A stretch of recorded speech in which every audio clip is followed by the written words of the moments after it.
અને ભૂપેન્દ્રસિંહ ઝાલાના આગોતરા જામીન અરજી પર સુનાવણી મોકૂફ। પ્રિન્સિપલ સેશન્સ કોર્ટમાં જામીન અરજી પર સુનાવણી થવાની હતી। 9 ડિસેમ્બર સોમવારના રોજ વધુ સુનાવણી હાથ ધરવામાં આવશે। પકડાયેલા 6 આરોપીઓએ જામીન માટે અરજી કરી। રાજ્ય સરકારે આરોપીઓના જામીન આપવા અંગે વિરોધ કર્યો છે। ભૂપેન્દ્ર ઝાલા સામે 6000 કરોડનો કૌભાંડનો કેસ।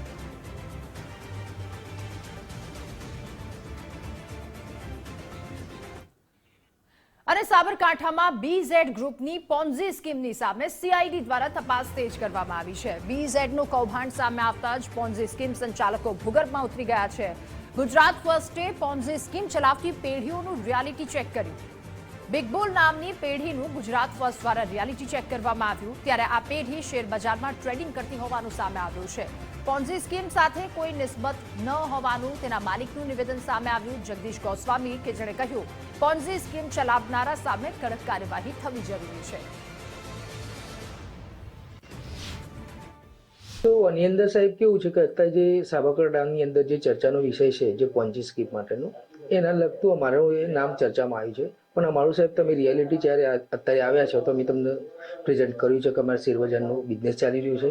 તો શેરબજારના ધંધા માટે સાહેબ અમે જે અમારું એનઆઈએસએફનું જે ટ્રેડિંગ માટે જોઈએ છે એ બે લાયસન્સ સાથે જ અહીંયા બેઠા છે।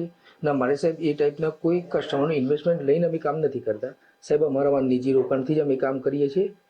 બીજું કે આ જે પોન્જી સ્કીમ સાથે અમારું જે નામ ચર્ચામાં છે એ લગતું તમે અમારી જે છે રિયાલિટી તમે જોઈ શકો છો સાહેબ।